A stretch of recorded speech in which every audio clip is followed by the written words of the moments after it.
A Tintas Alessi atua no mercado de tintas imobiliárias desde 2008, oferecendo aos seus consumidores tecnologia e inovação. Seus produtos estão acima das normas brasileiras. Inovação, tecnologia, qualidade acima da norma, soluções práticas, transformação e sentimento. Isto é o que melhor representa o nosso trabalho e a nossa marca. A Tintas Alessi atua no mercado nacional de exportação e a marca expandiu. Está inaugurando um novo Parque Fabril de 16 mil metros quadrados, com capacidade mensal de 6 milhões de litros por turno. 2024 será ainda mais especial. Além do nosso novo Parque Fabril, estaremos inaugurando nosso Centro de Experiências Alessi. Criado para você, pintor, pintora e profissional da pintura, estaremos de braços abertos e esperando para trocarmos conexões e experiências. Tintas Alessi, a tinta que chegou para fazer a diferença na sua obra, na vida do pintor. Isso mesmo, para você que está procurando uma tinta de qualidade, nós temos Tintas Alessi, uma tinta totalmente qualificada e preparada para você que é pintor, para você que vai fazer aquela obra com qualidade e procedência. Sim, uma tinta regulamentada pela Abrafat. Para você que não sabe, a Abrafat é um órgão regulamentador no mercado das tintas, assim como o Inmetro, que vem para regulamentar alguns produtos no mercado. A Abrafat faz toda a regulamentação dos produtos e a Tintas Alessi está entre as 10 melhores tintas do mercado. E em Foz do Iguaçu você encontra Tintas Alessi na Magia das Tintas, a melhor loja de Foz do Iguaçu para te atender com o melhor produto. Se encontra na rua Fagundes Varela, número 617, na Vila Portes, com equipe totalmente qualificada para te atender. Precisou de tinta? Procure Magia das Tintas na Vila Portes. Fala com o Felipe e a sua equipe, que eu tenho certeza que eles vão te atender da melhor forma possível. Precisou de ferramentas e produtos de qualidade? Magia das Tintas, em Foz do Iguaçu. E para você que está empreendendo, começando a empreender, está abrindo seu MEI e não sabe por onde começar, Cris Morel Assessoria é a referência aqui em Foz do Iguaçu. Já tem atendido vários pintores aqui na nossa cidade e você poderá tirar todas as suas dúvidas. Chama a Cris Morel lá no Instagram, @CrisMorel. Vai evitar você ter muita dor de cabeça. Chama ela lá e ela vai estar te atendendo prontamente. E você também, que está precisando de uniformes para sua equipe, está precisando de uma caneca personalizada igual a essa, chama a Bela Nanda Bordados. Ela vai te atender independente se você precisar de 30 uniformes ou se você precisar de um uniforme. Ela vai te atender prontamente. Chama lá, @Bela Nanda Bordados no Instagram. Iniciamos aqui mais uma edição do podcast Pintando Ideias, o podcast que é feito para você que trabalha na área da pintura, para desenvolver isso que você tem aí dentro, muitas vezes que tá preso, tá ali, aquela coisa. Então o podcast ele é voltado para isso e se chama Pintando Ideias, justamente para trabalhar aquela ideia que tá aí muitas vezes reprimida, não é mesmo, Eliezer? É isso. E olha, já de antemão, já quero te pedir para você deixar o like aqui, se inscreve no nosso canal, porque hoje a gente tem um convidado especial e que é o Pastor Ramon. Se apresente para o nosso pessoal aí, Pastor Ramon. Olá pessoal, né? Que bom que estar aqui, né? É bom estar aqui com vocês. Sou o Pastor Ramon Morínigo, sou pastor atualmente do Ministério Apostólico Atos, né? E quero dizer que é uma grande satisfação estar aqui com vocês nessa oportunidade. A honra é toda nossa, né? E talvez aí, aliás, a galera não vai entender muito bem, o que o pastor tá fazendo num podcast de pintor, né? Mas como nós sempre trabalhamos aqui, pastor, desde o primeiro momento, mudanças de mentalidade. Perfeito. Né? E nada melhor pra gente falar de mudança de mentalidade falando do espiritual. Com certeza. E é importante a gente frisar isso aqui já de antemão. Nós não estamos falando de religião. Nós estamos falando de Deus. Tudo é espiritual, né? Melhor ainda. É espiritualidade, né? Então, assim, o nosso convidado aqui, o pastor Ramon, fizemos o convite para ele, ele aceitou e de pronto tá com a gente.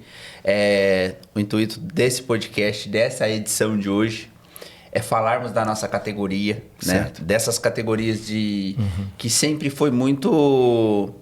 Como que eu poderia falar, Eliezer? Uma categoria que foi muito menosprezada, né? E às vezes deixado de lado. O cara vai ser pintor, ou vai ser pedreiro, ou porque ele não sabe fazer nada, ou ele tem uma... eu não tô conseguindo fazer nada, eu tenho um vício, eu tenho alguma coisa, não aceitam em outro tipo de trabalho, então eu vou ser pintor, vou ser pedreiro. E na verdade não é isso que a gente vive, né? E nesse meio envolve toda uma questão de família que nós tratávamos esses dias aqui, né, Eliezer? Nós tínhamos 2 convidados aqui, um pintor e um dono de uma construtora.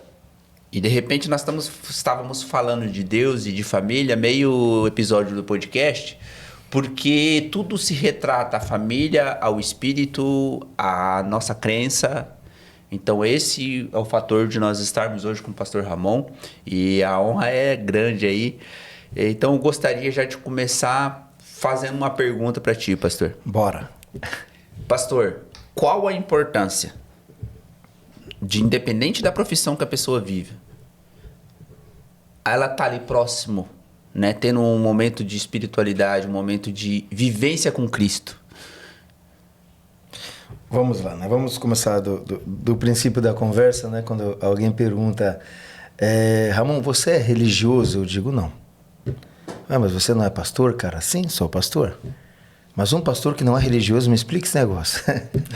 Difícil de entender, né? Difícil os religiosos entenderem. É difícil de entender e é pior ainda de viver a religiosidade, né? Porque eu sempre digo uma coisa, né? Isso em qualquer segmento religioso, para responder a sua pergunta especificamente, sempre em qualquer segmento de crença ou religiosidade, tudo aquilo que a religiosidade ela não consegue condensar, controlar, jogar no seu curral, ela mata.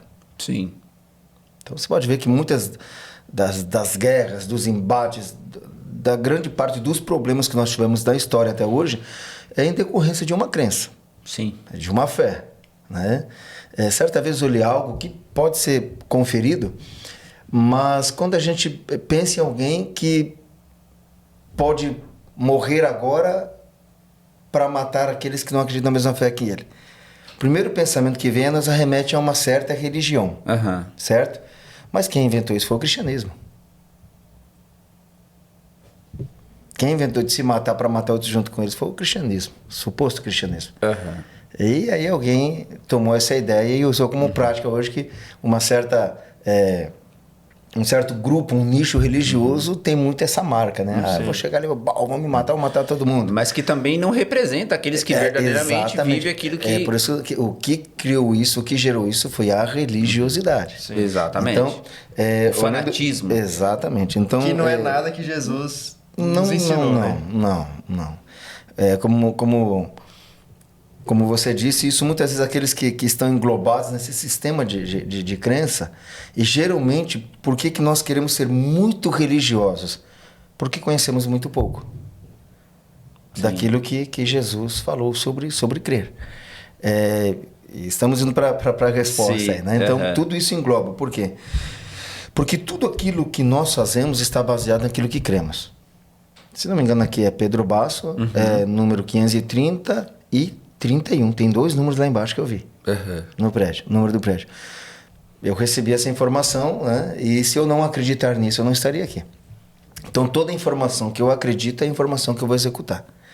Então, por esse lado, tudo aquilo que ganha a minha mente, a minha cabeça, o meu sistema de crenças vai literalmente, às vezes inconscientemente, ditar o meu comportamento. Eu só estou aqui porque recebi um convite, acreditei nesse convite, acreditei no endereço que me foi passado e estou aqui. Se eu não tivesse acreditado nisso, eu não estaria aqui. Falei, não, eu acho que é na JK 4.600.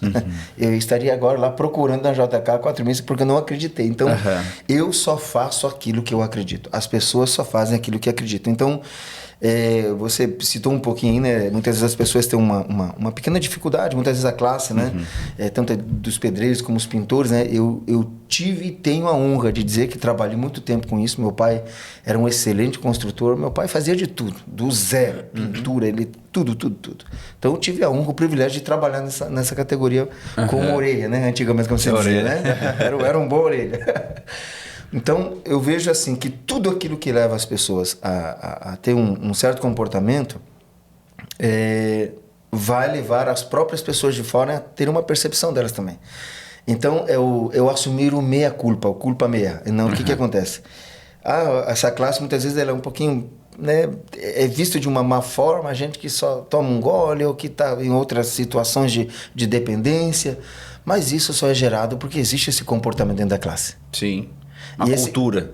Assim como o religioso é classificado de religioso porque ele pratica religiosidade. Sim. Então vamos, primeira coisa, né? Hoje em dia isso é muito complicado porque nós temos uma dificuldade muito grande de assumirmos a nossa real culpa e parcela. Sim. Naquilo que... É que é mais fácil eu colocar a culpa no Eliezer do que eu falar que eu que tô... Terceirizar. É um vitimismo muito grande, né? Exatamente. Então, não fiquei bem enquadrado aqui, vou botar a culpa no camarada ali atrás, ali, depois vai editar o vídeo. A culpa foi dele, ele falar como tinha que vir vestido, iluminado. Não. Até porque isso vai para um lado do ser humano que é um ego distorcido, que é um ego fragilizado. Né? E hoje a gente, infelizmente, está vendo muito esse tempo de pessoas muito fragilizadas. E a minha fragilização e a aceitação dessa fragilidade, e só piorando a coisa. Né? Se eu aceito isso sem questionar, sem falar, tá, mas por que você me deu um... O que é isso aqui? Né? Opa, parece água.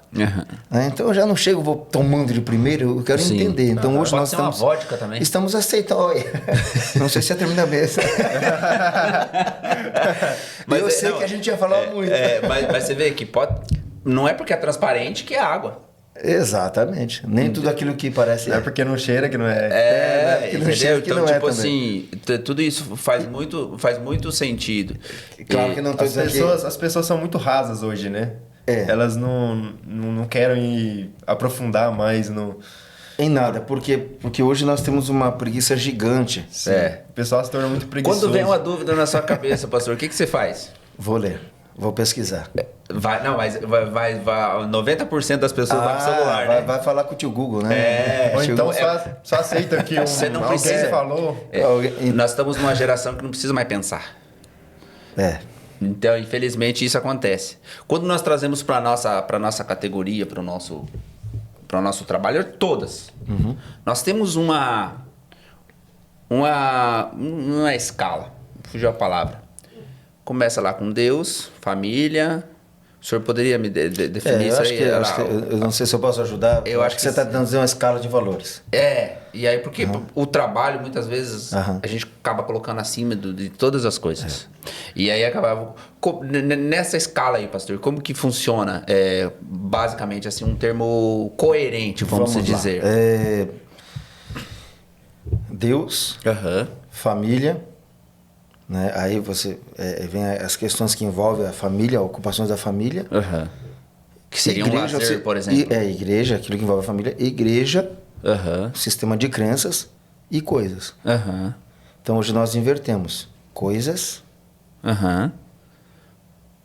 Aí a gente vem com aquilo que a gente ocupa o tempo. Aí o que sobrar para a gente se ocupar com a família, se sobrar família, se restar Deus. Exatamente. E isso continua respondendo naturalmente a sua pergunta primária, né? De que tudo vai estar embasado dentro daquilo que nós aprendemos a acreditar. E isso, olha, isso é quase que irrefutável.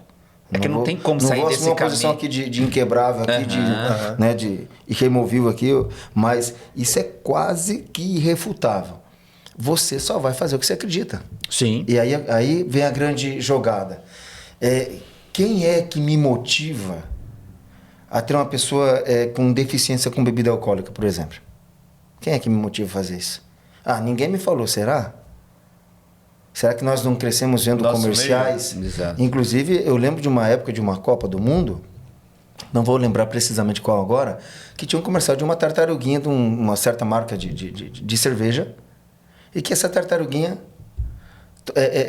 roubava, tomava cerveja, alguma coisa assim, aí aquilo foi proibido. Por quê? Porque aquele desenho bonitinho ali conquistava as crianças, que a tartaruguinha bebia cerveja, Já era então a criança estava sendo induzida a beber cerveja. E ainda tava roubando. Exato. Outra, uma certa região aí do Brasil, isso aqui é só para refrescar a memória do pessoal aí. Uma certa região do Brasil, que onde a pessoa fala muito, muito que eu amo essa região, aí o que acontece? Vou dizer que era mais ou menos a região do Nordeste, a linguagem. O pessoal é um povo que eu amo, por causa da disponibilidade dele, a energia do povo.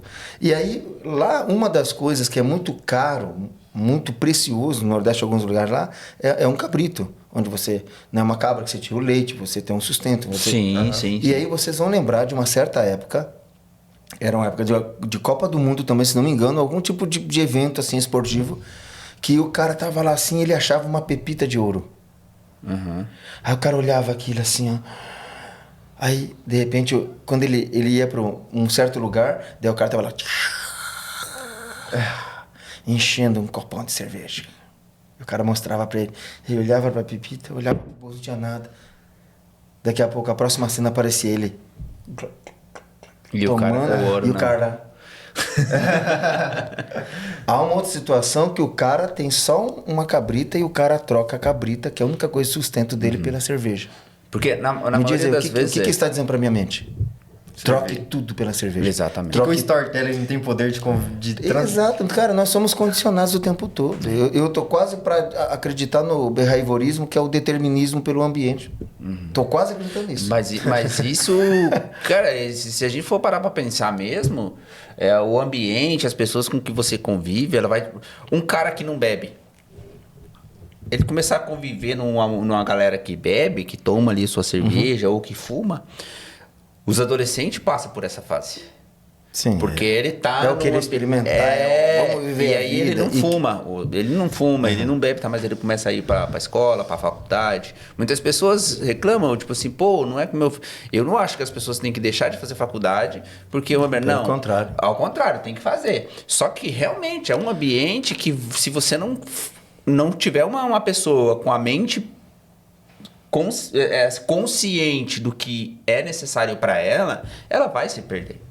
Deus, família, ocupações com a família, né? Aí vem as pessoas, ou agradar as pessoas, ou as coisas que você faz, e por último, objetos, né?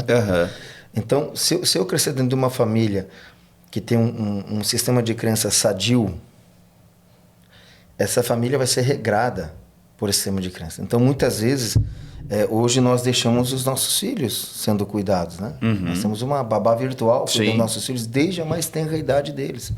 Eles já crescem condicionados. Hoje, um jovem... Eu já tive a oportunidade de estar em um momento de uma conversa, vamos chamar de uma palestra bíblica, e eu ver o cara pesquisando e falou, pastor, então... Aí é fácil. É fácil, aparentemente, no sentido que o cara acha que está muito bom. Tá estourado. Mas hoje, aquilo respondendo meu querido aqui, a nossa sociedade, ela vive o conhecimento, ou adquire um conhecimento por 15 segundos de vídeo. Agora, o que esse cara falou em 15 segundos de vídeo, de corte, ele levou quantos anos para aprender isso? Exato. Então, muitas vezes, nós estamos substituindo o conhecimento, o entendimento, a boa estrutura familiar. Né? Hoje nós sabemos que justamente essa questão aí de dependência em qualquer tipo de substância, isso gera uma ausência paterna. Né? E doutor, perdão, pastor. Quase. As pessoas, elas estão... A gente está falando aqui de dependência química, alcoólica, mas as pessoas estão dependentes da mesma forma e na mesma gravidade de pensamento dos outros. Com certeza. Que isso traz uma consequência no mesmo peso.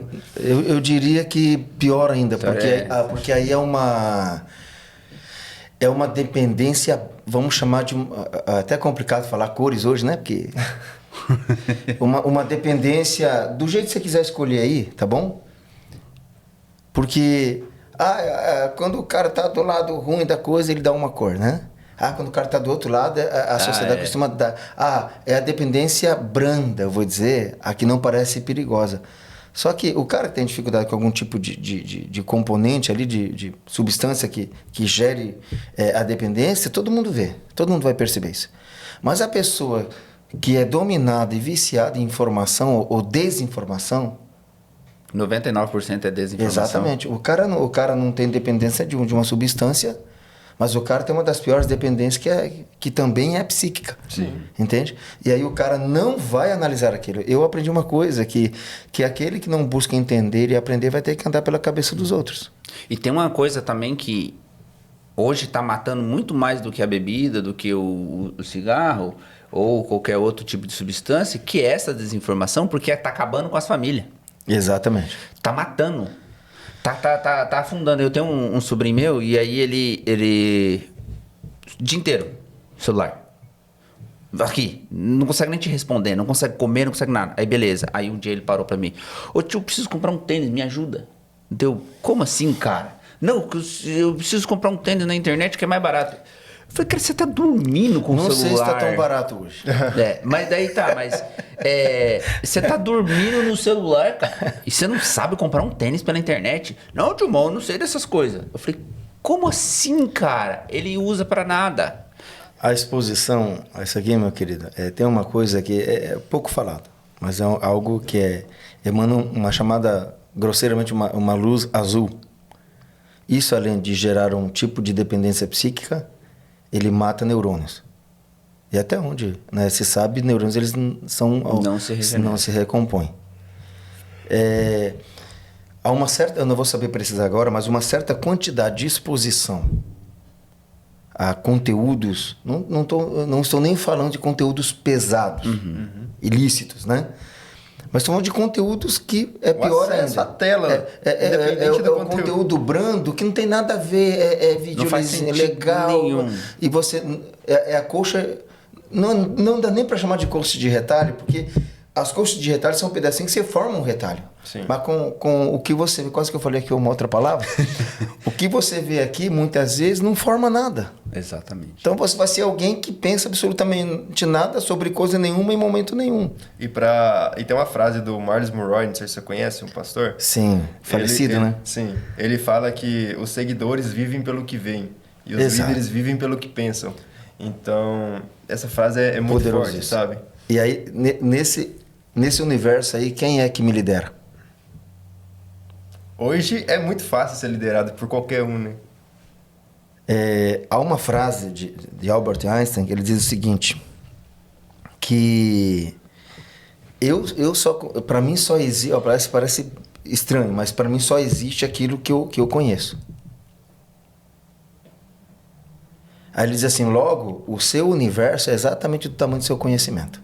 Exatamente. Isso nos leva a muitos pensamentos, a expandir a nossa mente, né? Sim. Isso nos reflete muitas coisas. E quais as coisas no sentido de... Hoje a área dos estudos, né, comportamentais, até a área da neurociência chama um fenômeno chamado a neurociência da elasticidade neural. Acreditava-se que o QI era algo que você nasce com um certo QI, não vai passar daquilo, mas já se descobriu hoje, pelo menos há uma cogitação de que é possível você trazer essa elasticidade neural, você aumentar a capacidade do seu QI. Por exemplo, toda vez que você faz algum exercício que você executa os dois lados do cérebro, esquerdo, direito, esquerda, música, por exemplo, ajuda muito nisso, a leitura, né? Então, assim, hoje nós vemos que nós estamos literalmente sendo, assim, englobados. E parece não querer sair da primeira pergunta, mas não tem como não voltar nela, porque tudo isso retorna, vai acabar lá. Mas é por isso que eu já fiz essa pergunta, para que a gente conseguisse embasar o nosso assunto até o final. Porque certo. Tudo vai voltar ali. Entende? Tudo vai passar por ali, não tem como. Porque a pergunta é, né, por que é que uma pessoa ela tem ela precisa de algo do qual ela dependa? Exatamente. Uma dependência. E vai sempre ter aquele vazio que a gente fala e às vezes as pessoas não conseguem entender. Pô, sempre falta alguma coisa. O cara, ele toma cerveja, só que ele chega em casa, ele tá com dor de cabeça, ele tá bebão, ele acorda, pô, continua faltando. Mas às Naquele vezes o cara momento- já chega bebão em casa porque ele não aguenta a casa dele. Então, tudo. Porque assim. Como que nós. E aí nós falávamos aqui no outro episódio. Pô, como que você tá chegando em casa? Como que tá a tua casa? Mas também o que você tá entregando em casa? Entende? Mas para você fazer algo bom, e aí os meninos que estavam aqui, eles falavam, né? Quando eles entenderam a necessidade de ter momento com a família, momento com Deus. E aqui eu torno a repetir de novo, nós não estamos falando de religião. Como que nós conseguimos ter um bom ambiente se nós só pensamos em trabalhar, muitas vezes ganhar dinheiro, o dinheiro não vem, porque quem muito trabalha não tem dinheiro, esquece. Você trabalha que nem um louco, tem gente que trabalha até 10 horas da noite. A pergunta é pra quê? Pra quê? Pelo dinheiro. Mas cadê o dinheiro? Que aí, às vezes, ele entra num loop tão grande que aí ele vai pra bebida, que ele vai ter que extravasar aquilo de alguma maneira. Ele vai beber suas emoções, né? Aquilo já é um buraco negro que jamais será preenchido. Ele vai sugar tudo, então sempre acontece. E cada dia mais. Aí, como dizia nosso queridão aqui, muitas vezes o vício são os workaholics, né? O vício de trabalhar para ter. A pergunta é, só que ele nunca responde para quê. E geralmente quando a pessoa trabalha muito para ter muito, para conquistar muito, para ser muito, isso naturalmente é para preencher um buraco. Exato. Porque quem sabe quem não precisa provar nada para ninguém. E uma das é um círculo literalmente vicioso. Não é virtuoso, ele é vicioso. Porque o virtuoso ele vai ser uma coisa boa, o vicioso nunca. Então, volto para o princípio. Se eu sou o pai de vocês, né? Porque eu acho que eu sou um pouquinho mais velho que vocês, né? Se eu sou o pai de vocês, eu tenho todas essas características que nós estamos abordando aqui. Algo alimentou para que eu vivesse essa vida. E quando eu estou vendo essa vida e eu não tenho como não influenciar a minha família, porque até um fio de cabelo faz sombra, até um fio de cabelo influencia, no sentido de fazer uma sombra, de interferir de alguma forma. Então, vocês, se fossem meus filhos, vocês iriam absorver isso. E se vocês não tivessem A probabilidade de sair dessa bolha, usando lá a ideia de Platão, né, o mito da caverna, se eu não sair dessa caverna aqui, eu vou ficar sempre aqui olhando uma imagem distorcida de alguma coisa que eu acho que é a realidade, quando lá entra no ritmo fora... hipnótico. E toda vez que alguém sai desse buraco, sai dessa caverna e diz, aqui em cima tem algo melhor, tem um mundo aqui fora. Não são imagens distorcidas de um fogo atrás de gente projetando uma imagem distorcida de nós mesmos. Né? Então, é sempre um círculo, é um ciclo. Né? Ele pode ser virtuoso, benéfico, abençoador, prosperador, multiplicador, tudo aquilo que você quiser colocar de positivo.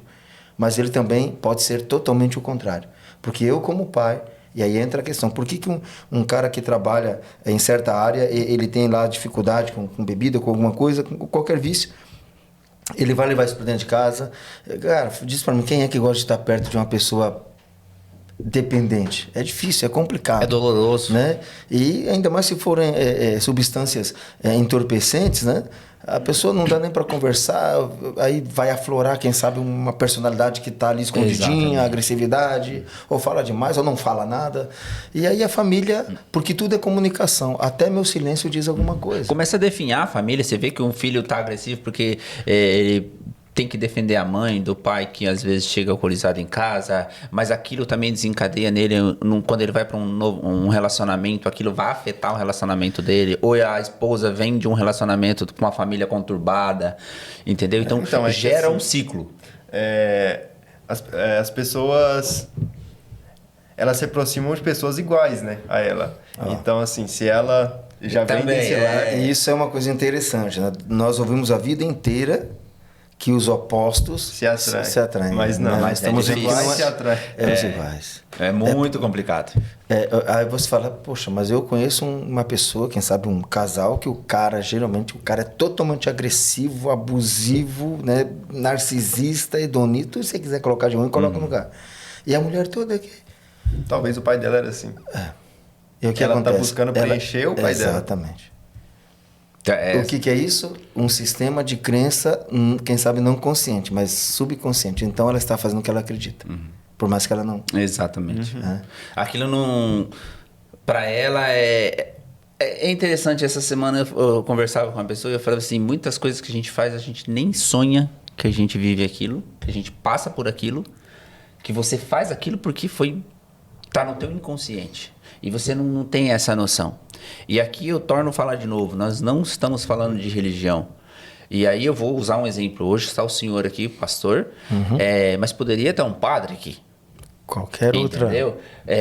Porque muitas vezes as pessoas têm assim, pô, mas é porque lá é evangélico. Então o evangélico ele trabalha. Não, eu conheço famílias de ambos os lados, tá? De ambos os lados e que têm os mesmos problemas.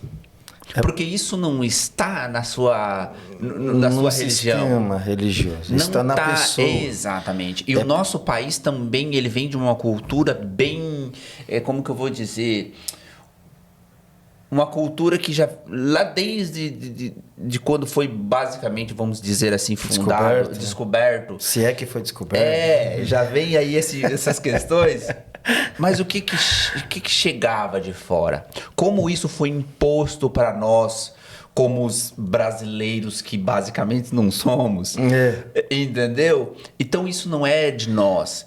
E aí entra aquela questão, se nós não decidirmos abrirmos a nossa mente, e aí isso vai ali na questão do querer também, nós não vamos sair de fora dessa bolha. Vamos continuar na caverna. E isso está dentro de nós. Muitas vezes não é nem pelo seu pai, já está lá de trás.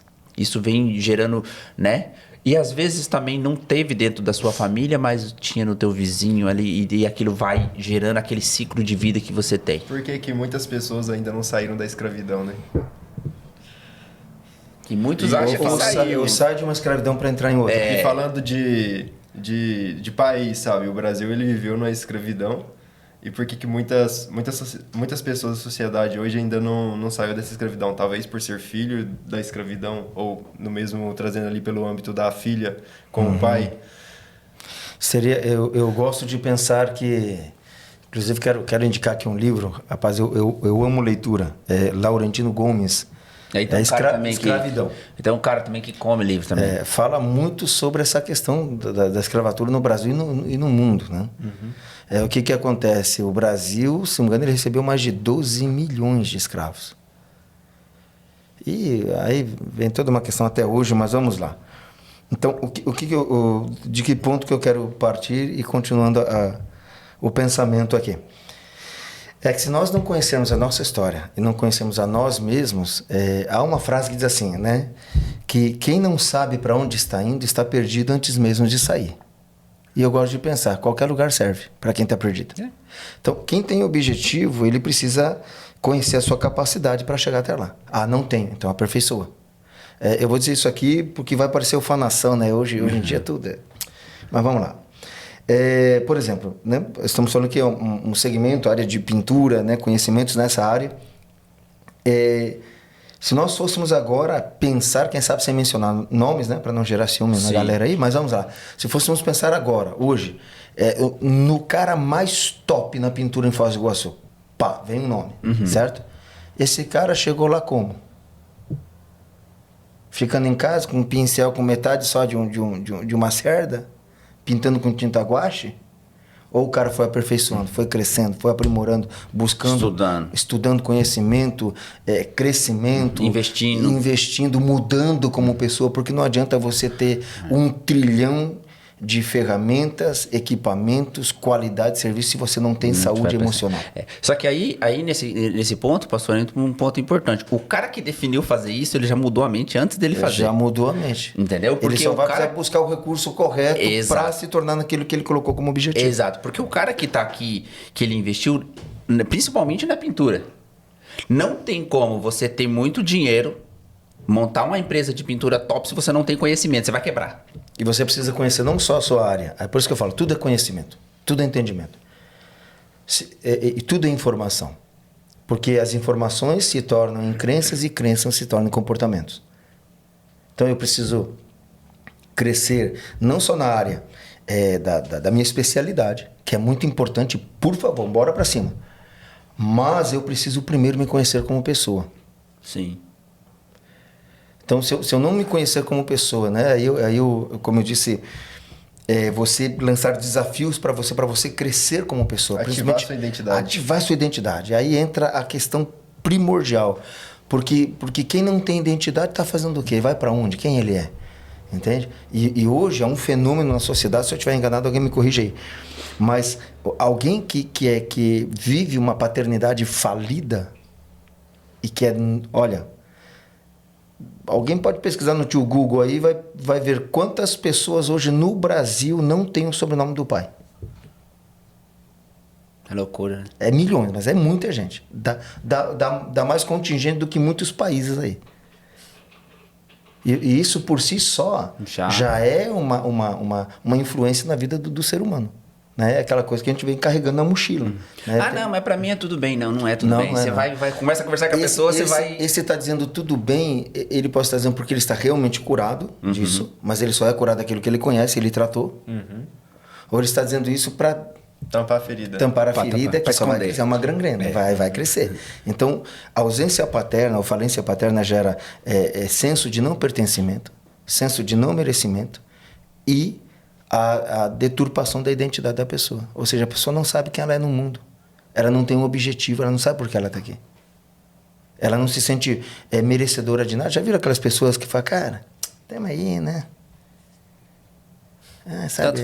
Eu vou te falar uma coisa, velho. O cara nasceu mesmo para, né? Aquela linguagem de obra, né? O cara nasceu para si, né? O cara nasceu, mano, eu acho que eu nasci para sofrer mesmo. Pode ir na vida desse cara. Se não tiver problema falência com paterna. Se não tiver, Ramon, você errou, hein? Não existe por quê? Porque tudo depende de Deus, crença a Deus, família. Entende? Aquilo com que você ocupa o seu tempo com a família, qualidade para a família. As outras atividades, trabalho, qualquer outra ocupação fora de casa. E aqui entra um princípio, né? Que alguém me ensinou uma vez dizendo o seguinte, Ramon, não importa o sucesso, a conquista que você tenha fora, se você perder a sua casa. Exatamente. Não existe sucesso que justifique um fracasso dentro de casa. Aí que eu ia falar um negócio. Por que a família hoje é tão atacada? Porque a base tá na família, tá dentro das igrejas, dentro das religiões. Eu acho assim, eu não tenho muito conhecimento amplo em questão de religiões, mas eu acredito que a maioria das religiões, se não for unânime, tá sofrendo com o mesmo problema, família. A família é o item mais atacado nos dias de hoje, seja pelo telefone, porque que nem eu falei aquela hora, o cara fica tanto tempo, ou ele tá se matando de trabalhar e quando ele quer chegar em casa, a paz dele é estar ali dentro olhando um monte de coisa que não faz sentido para a vida dele. Na verdade, eu acho que não é bem paz, sabe? É um meio dele auto se sabotar ou não querer encarar a realidade, talvez. Desculpa, deixa eu entender melhor. Você diz em que sentido? Quando eu tô, por exemplo, trabalhei o dia inteiro. Certo. Aí eu chego em casa, que eu quero descansar, eu quero ter paz, e aí a família porque a família se passou o dia inteiro, a família tem criança, tem... Aí o cara quer aí o cara entra aqui no celular, ele quer ter paz. Deixa eu descansar, deixa eu em paz. Mas aí o que ele diz que na verdade, ele quer estar se auto-sabotando, porque ele não quer encarar a realidade. Aí é que tá, vamos lá pela escala de valores. Geralmente você vai arrumar tempo para fazer aquilo que você gosta. E você vai arrumar tempo para estar com aqueles ou com quem você gosta. Você vai dar um jeito. Então, quando o cara prioriza o trabalho, ele está trocando. Tira esse, substitui. O maior valor da vida dele é o trabalho. Ele se realiza, ele se satisfaz. Às vezes o cara é um excelente profissional. Cara de mão cheia, que o cara tem que marcar a agenda com meses de antecedência com ele para fazer uma pintura de um quarto. Sim. Mas em casa ele não tem agenda nenhuma. Eu já passei por isso, pastor. É até interessante a gente falar, porque assim, gente, a sociedade hoje precisa, eles precisam de qualquer um que se destaque um pouquinho. Então a necessidade de líder. O ser humano foi feito para isso. E daí o que acontece? Quando o líder maior, a gente precisa seguir alguém. E aí a gente entra nesse processo. Porque você começa a mudar a tua mente. Eu cheguei no momento que eu precisei mudar a minha mente. E eu falei assim, cara, preciso sair desse comodismo, tá? E aí eu mudei. E aí, consequentemente, eu comecei a evoluir. É natural, você vai evoluir, você vai começar a pensar em investimento e esse processo todo. Só que chega um momento também que você olha para... Opa, mas peraí, cadê minha família? Opa, já tá para trás. Entendeu? E aí você tem duas opções. Os bons entendedores entenderão. Nunca deixe brecha na família. Tem gente aí que vai entender o que eu estou dizendo. Exatamente. E aí quando de repente... Alguém vai ocupar, nunca vai ficar vazio. Nunca. E aí o que acontece? Você... Opa, ou eu paro aqui e volto aqui buscar minha família, mas daí eu perco aqui. Escala de valores. Exatamente. Aí, mas eu volto buscar minha família, mas essa ponta já ficou. Porque eu vou ter que diminuir aqui. Só que daí não, mas eu tô trabalhando aqui, eu consigo dar um jeito aqui, se eu for pra igreja orar, e Deus vai me ajudar. Não vai dar certo. Porque você não fez o correto, você já errou. Então você precisa parar, ter paciência. Eu tenho que pensar se eu não estou instrumentalizando Deus. Mas é isso que acontece. Eu uso Deus para corrigir problemas que eu causei. Exato. Isso não é relacionamento. E aí depois não dá certo, a culpa é de Deus. A culpa é de, claro, alguém tem que ser culpado. E aí é aquilo que eu falei no início, né? O culpa meia, né? Se nós não assumirmos o nosso lugar, nossa culpa, entender as nossas debilidades, né? Eu gosto muito, cara, de um autor chamado Augusto Cury. Eu gosto de ler, tenho vários livros dele, eu leio muito, me ajudou muito já a lidar comigo mesmo e para aprender a lidar com pessoas. E em certo momento ele diz em um de seus livros que o ser humano, né, hoje está querendo chegar em Marte, está até querendo arrumar uma estação lá. Hoje parece que nós chegamos perto de 10% de exploração das profundezas dos mares, oceanos do nosso mundo. Mas o quanto a gente sabe da gente? O quanto eu me conheço?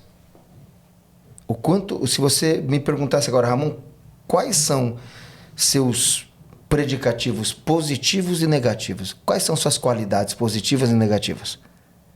Eu vou ter que pensar. Por quê? Porque eu vou ter que, quem sabe, até inventar alguma coisa. Porque na maioria das vezes não tem. Aí entra aquela coisa, o cara vai, ganha dinheiro. Aí o cara ganha muita grana. Vocês na área, e eu também em várias áreas, vou conhecer pessoas que trabalharam, como diz um vídeo que eu vi outro dia, o cara investiu tanto tempo, ficou tanto tempo longe da família para dar tudo aquilo que a família queria, mas na verdade faltou uma única coisa que a família precisava, ele. É que na verdade tá só na mente dele. Eu vou dar tudo que eles precisam. Hoje tem uma deficiência na educação das crianças. Eu preciso dar tudo que eu não tive. Tá erradíssimo. Mas e aí você não se dá? Porque assim, ó, isso já é quase que clichê, tá quase perdendo a força tanto que se repete, mas vamos lá, não vale a pena citar novamente. Cara, eu só sou o que sou hoje por tudo aquilo que eu passei até agora. Sim. Eu sou a somatório, o resultado da minha história empírica, do que eu vivi até agora, que é o que me formou como pessoa hoje.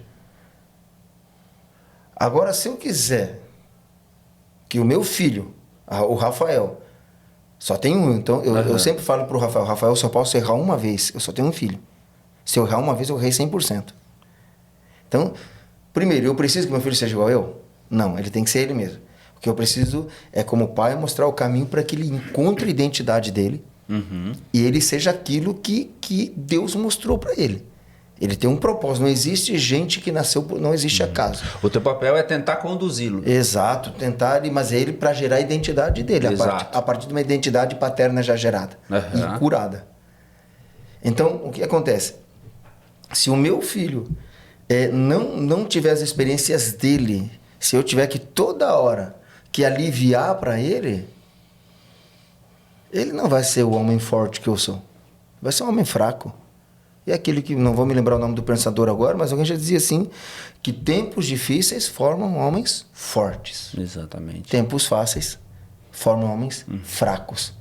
E há uma outra frase que infelizmente nós estamos vivenciando e vivendo as consequências hoje. Quais são?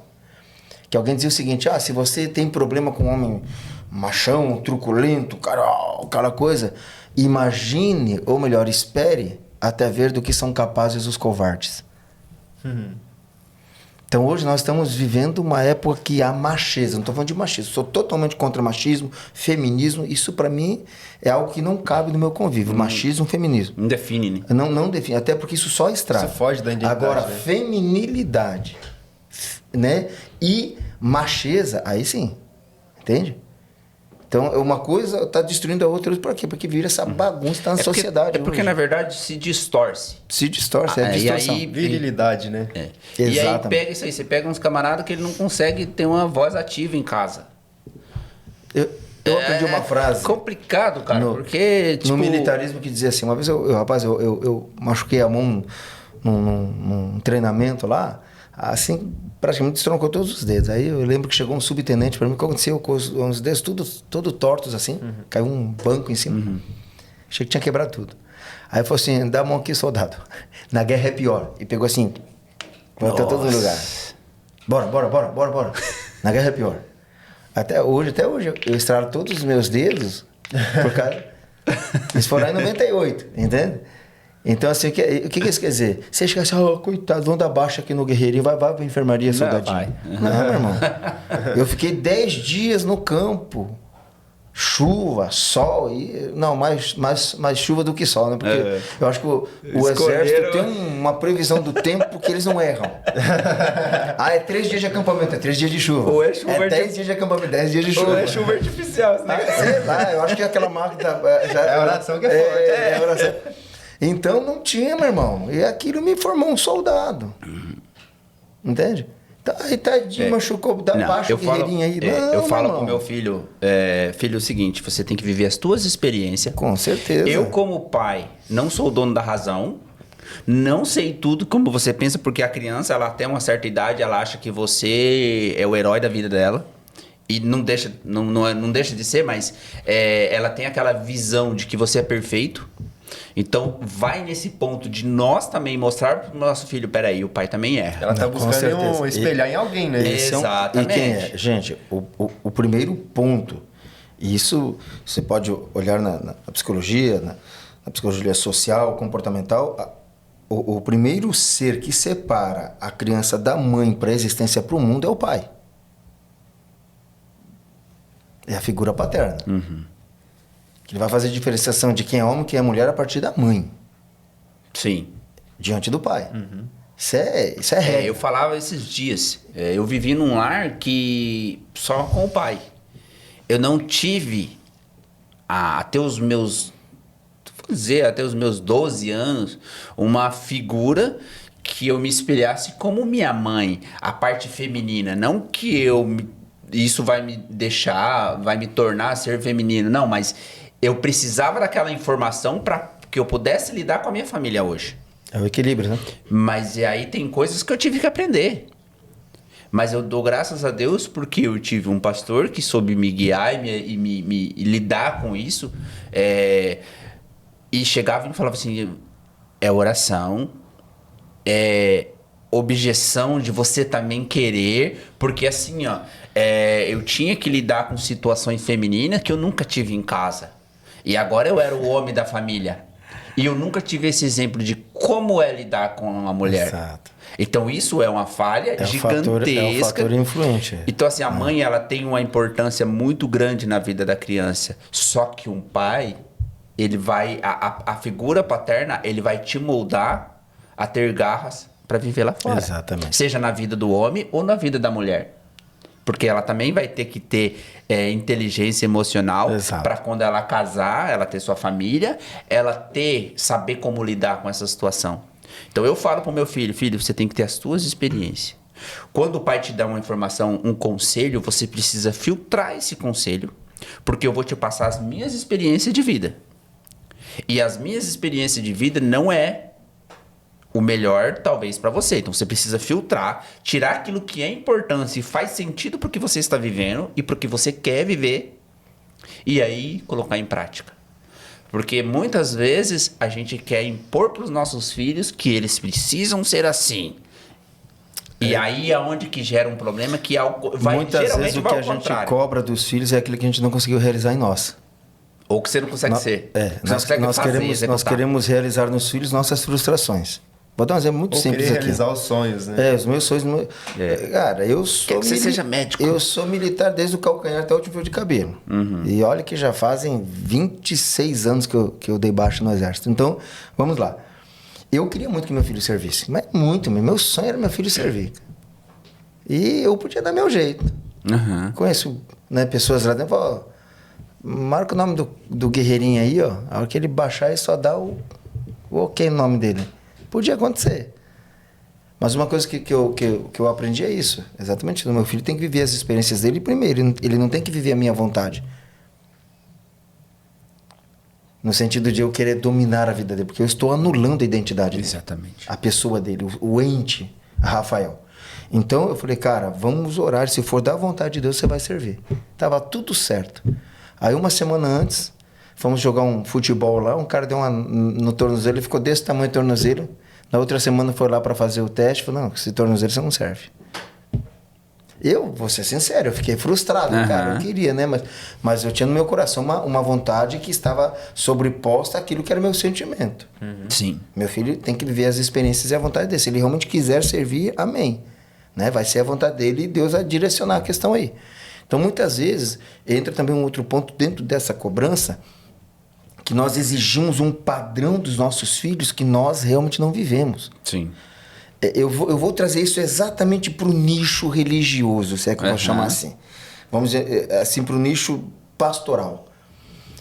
Eu conheço muitos filhos de pastores que nunca vão querer ser pastores na vida. Exato. Por quê?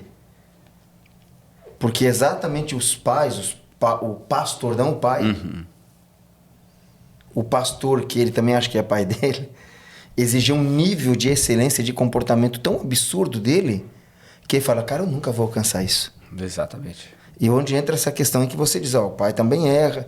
Então, eu aprendi a liberar minhas emoções, a mostrar para o meu filho que eu sou tão imperfeito quanto ele.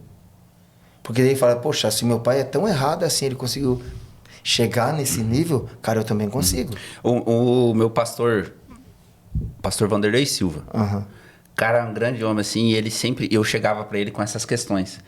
Pô, ele falava pra fazer alguma coisa, eu falava assim, pastor, mas eu não tô me sentindo bem, pastor. Olha quem eu sou. Você acha que eu vou conseguir? Ele falou assim, filho, se eu for esperar a perfeição, você nunca vai ser nada. Comece com o que você tem hoje e deixa Deus trabalhar na tua vida. Pronto. Bora, vamos fazer. Entendeu? E tipo assim, é óbvio que eu tenho que saber, que eu tenho que ter uma consciência de que, peraí, eu tô prestando algo para Deus, tô executando algo para Deus, né? E eu preciso tentar levar a minha excelência. É onde que uma figura de autoridade, e aí a gente volta para a questão paterna, vai gerar em nós comportamentos para o bem. Porque se o pastor aí, e graças a Deus que ele se comportou assim, você fala, tem que tentar, né, cara? Vamos lá, né, hora aí. Não, ele te afirmou, não, cara, você consegue sim, rapaz, bora. Exatamente. Bora. Nós temos que entender isso, que toda a figura de autoridade na vida de uma pessoa exerce influência sobre ela. É por isso que muitas vezes nós vamos encontrar no texto sagrado dizendo assim, olha, não queiram muitos de vocês serem mestres, sabendo que, mas duro e severo será o juízo sobre vocês. Ou seja, se eu estou numa condição de liderança, de influência, eu preciso me conhecer para estar lá. Para que quando eu estiver lá, eu não caia na mesma, como diz novamente o texto sagrado, que eu não caia na tentação do diabo. Qual que é? Se ensoberbecer, se achar muito, achar que já tem um amigo meu que me ensinou uma vez, dizendo assim, o pastor tem que cuidar pro mosquitinho do jatobom não picar, né? O mosquitinho do jatobom o cara pega o vírus do jatobom. Nossa, né? O cara fica poderoso. Né? É melhor do que o vírus, né? O cara não tem cura, cara. Meu Deus do céu, é só Deus matando, né? Então, eu tenho que entender isso. E tudo isso, cara, está atrelado na formação do ser humano, no conhecimento. Eu preciso, antes de tudo, me conhecer. Como eu dizia, não adianta eu conseguir ter todo o recurso que o planeta Terra possa me fornecer se eu não tiver inteligência emocional. Hoje está mais que comprovado, e isso pode estudar, fica à vontade, né? O tempo aqui não nos permite ficar detalhando muito, mas vamos lá.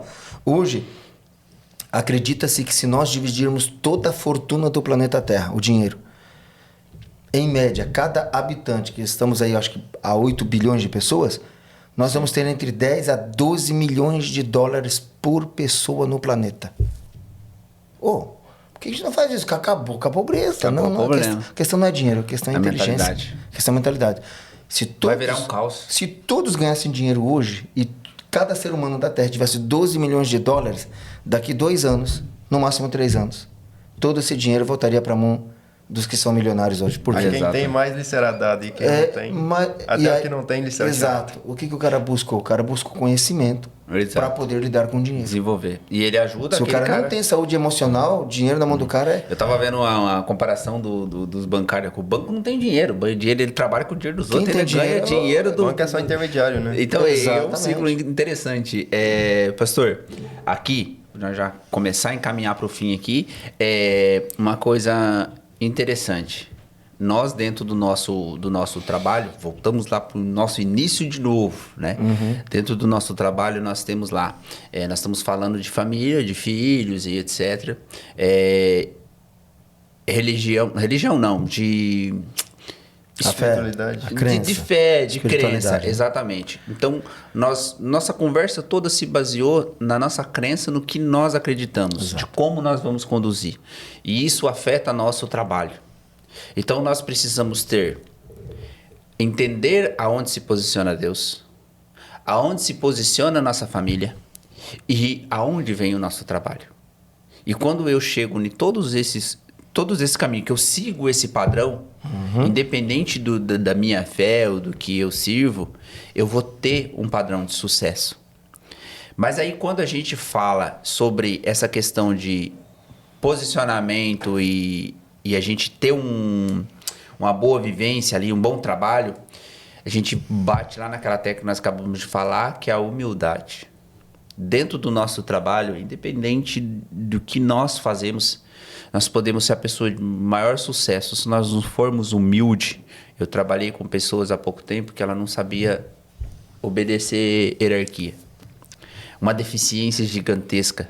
Então, assim, hoje eu tenho uma empresa, hoje eu trabalho e eu tenho pessoas que prestam serviço para mim. Então, a primeira coisa que eu preciso entender, eu preciso saber de onde que eu vim para não perder essa essência e não me perder no mundo, né?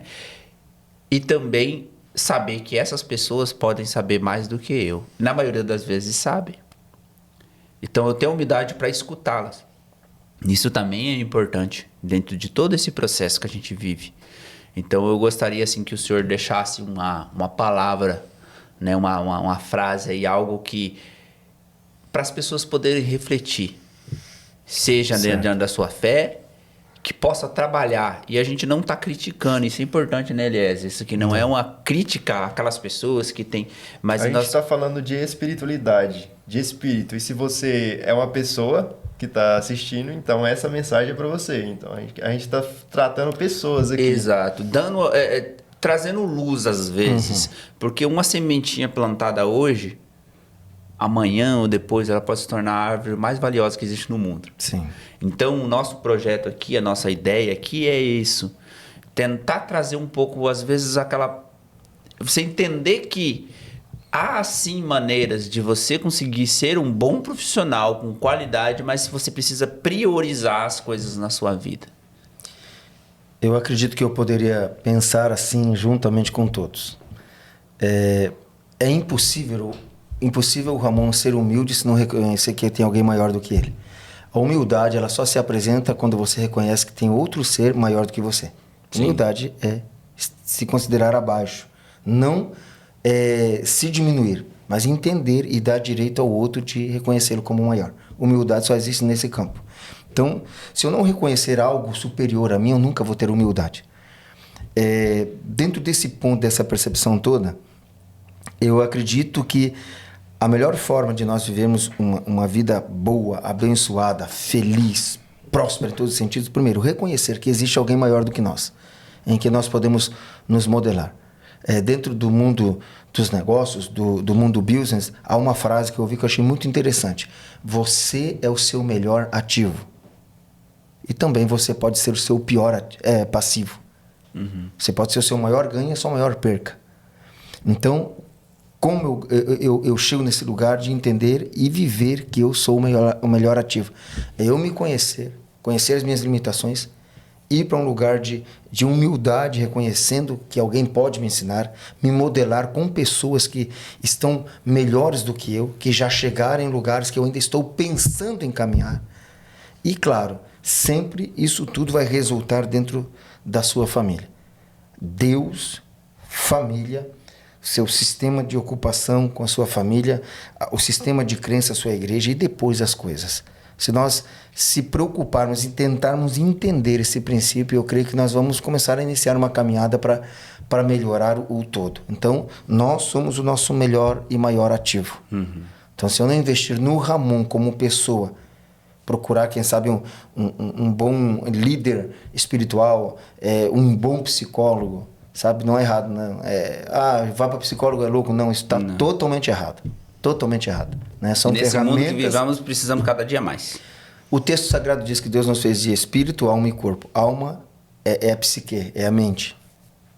De onde vem a palavra psicológica, psicologia.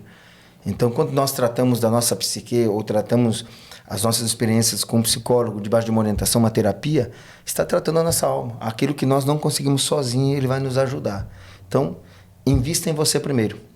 E não tem como investir em você se você não se achegar a uma fé verdadeira, uma fé sadia. E eu quero dizer com todas as letras aqui, Jesus é o caminho, a verdade e a vida. Se você encontrar esse caminho, depois você me agradece. Amém. Indiferente de placa, né, pastor? Independente. Eu vou terminar com essa aqui. Eu tenho um amigo meu, eu vou citar o nome dele, muito meu amigo, pastor Jurandir Teixeira. Ele diz o seguinte: se placa fosse tão importante, não ficava lá fora da igreja tomando sol e chute, tinha ficado em cima do púlpito. Né? A igreja somos nós, não é o templo. O templo vai ficar. A igreja somos nós quando estamos juntos. Exato. A igreja nós juntos. Aqui é uma igreja agora. Exato. Se eu ficar sozinho na minha casa, eu sou templo, quem sabe templo do Espírito Santo, mas não sou igreja. Exato. Igreja quando estou junto com os meus irmãos. É que às vezes tem aquele estereotipo, né? Vou lá na igreja, tem a placa dentro da igreja, aquela parede, aquela placa não vai pro céu. Ela só é uma igreja porque pessoas de mesma fé se uniram naquele mesmo espaço. Exatamente. O ajuntamento de pessoas de mesma fé é a eclésia, é o ajuntamento, é o chamado para um ajuntamento, para uma reunião solene. Então, igreja é pessoa junto. Pessoa separada é qualquer coisa, menos igreja. Amém. Pastor, nossa gratidão, a sua presença, a ter aceito, né, Eliezer, o convite Foi um de estar prazer. conosco aí. Deus abençoe, as portas estão sempre abertas. Para quem quiser te procurar lá. Olha só, vamos lá. Vou deixar aqui um contato aqui, o endereço da nossa denominação, né? Ministério Apostólico Atos, fica ali na Avenida Morenitas, número 2462. Temos ali as nossas reuniões, né, de adoração, louvor, reunião de família, igreja, às quartas-feiras às 20 horas e aos domingos às 19 horas. Aí, pastor, queria ter um momento aí para conversar, um aconselhamento, até discordar de você pessoalmente. Vamos lá. 45999940173. Vou repetir aqui, mas compassado. 45999940173. Bora lá bater um papo legal. Tem os Instagrams lá, né? Tanto da igreja Isso, e Ministério o seu Apostólico também. Atos, né? Atos Voz, né? Como que é, né? Ministério Apostólico Atos. Tá, e o seu? O meu é Ramon Morínigo. Ramon Morínigo. Morínigo. Eu sempre me pego nesse nome aí, cara. É isso aí, gente. Muito pessoal, obrigado. muito obrigado. A presença de cada um de vocês. É muito importante que você deixe o like aqui.